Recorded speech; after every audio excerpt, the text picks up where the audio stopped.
Hello दोस्तों, YouTube channel अद्भुत भक्ति ज्ञान पर आप सभी श्रोताओं का हार्दिक स्वागत एवं अभिनंदन है। आज हम आपको बताएंगे कि सीता रावण की पुत्री थी।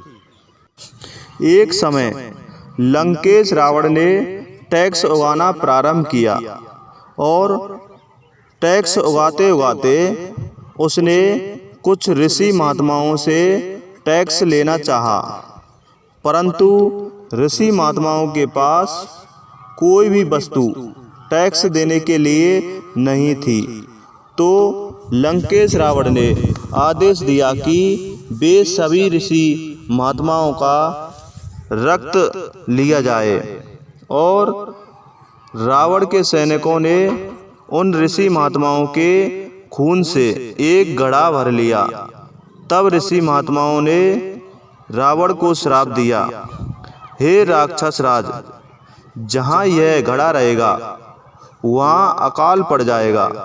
परंतु रावण के सैनिक और रावण उस घड़ा को लेकर अपने राजमहल में आ गए और उस घड़ा को एक कमरे में बंद करके रख दिया और अपने मंत्रियों से विचार विमर्श करने के लिए राज्यसभा में आ गए और विचार करने लगे कि इस घड़ा को कहाँ दबाया जाए।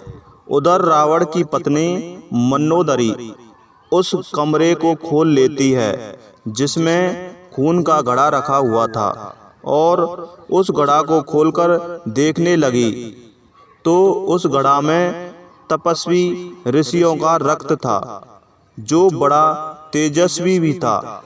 और जैसे ही उस रक्त को मंदोदरी ने सूंघा तो मंदोदरी गर्भवती हो गई। मंदोदरी ने कमरा बंद कर दिया और बाहर आकर विचार करने लगी कि यदि इस बात का पता महाराज रावण को लगेगा तो वह मुझे जीवित नहीं छोड़ेंगे और मुझ पर चरित्रहीनता के भी आरोप लगाए जाएंगे। तो मंदोदरी के मन में विचार आया कि लंकेश रावण की गर्जना से गर्भ खंडित हो जाते हैं और यह विचार मंदोदरी ने एक दासी पर महाराज रावण को अपने महल में बुलवा लिया और मंदोदरी रावण से कहने लगी कि महाराज, मैंने ऐसे सुना है कि तुम्हारी गर्जना से स्त्रियों के गर्भ खंडित हो जाते हैं, तो आज आप मुझे वह गर्जना करके दिखाएं।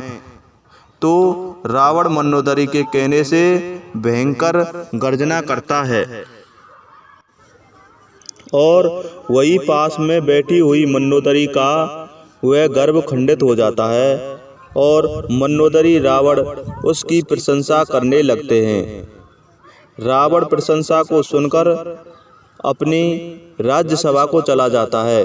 इधर मंदोदरी उस खंडित गर्भ के मलबे को उसी घड़े में डाल देती है जिसमें ऋषि महात्माओं का रक्त भरा हुआ था। उस घड़े के अंदर वह पुत्री थी। उसका धीरे धीरे विकास होने लगा। इधर रावण के गुरुओं ने विचार विमर्श करके उस घड़े को कहीं दूसरे राज्य में गाड़ने का सुझाव दिया और उस समय महाराज जनक और लंकेश रावण में गहरी दुश्मनी चल रही थी। तो रावण ने विचार किया कि इस घड़े को राजा जनक के बाग में गड़वा दिया जाए जिससे राजा जनक के राज्य में अकाल पड़ जाए। लंकेश रावण के आदेशानुसार राजा जनक के बगीचे में गड़वा दिया। वह पुत्री उस घड़े में धीरे धीरे विकसित हो रही थी। उस घड़े के प्रभाव से राजा जनक के राज्य में अकाल पड़ गया। राजा जनक की प्रजा राज्य को छोड़कर इधर उधर के राज्य में जाने लगी।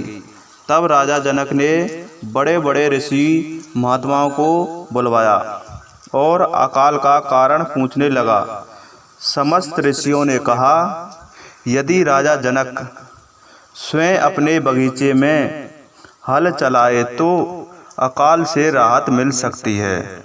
इस पर राजा जनक हल चलाने के लिए तैयार हो गए और राजा जनक ने स्वर्ण जनित हल से अपने बगीचे को जोतना आरंभ कर दिया और राजा जनक का हल उस घड़े में जा टकराया। उस घड़े में राजा जनक ने देखा तो एक कन्या बैठी हुई थी। राजा जनक ने उस कन्या को बाहर निकाल और अपने गुरु और ऋषि महात्माओं को बतलाया। इस पर ऋषि महात्मा कहने लगे, हे महाराज, आप इस कन्या का पालन पोषण कीजिए और इस कन्या का नाम सीता होगा, क्योंकि हल के नीचे के हिस्से को सीता कहते हैं, इसलिए इस पुत्री का नाम सीता है। और राजा जनक, तुम्हारे कोई भी संतान भी नहीं है, इसलिए स्वयं साक्षात लक्ष्मी देवी ने अवतार धारण किया है। राजा जनक शैर्ष उस पुत्री को अपने घर ले जाते हैं और उसका लालन पोषण करने लग जाते हैं। तो श्रोताओं, इस तरीके से माता सीता का जन्म मंदोदरी के गर्भ से हुआ था। धन्यवाद।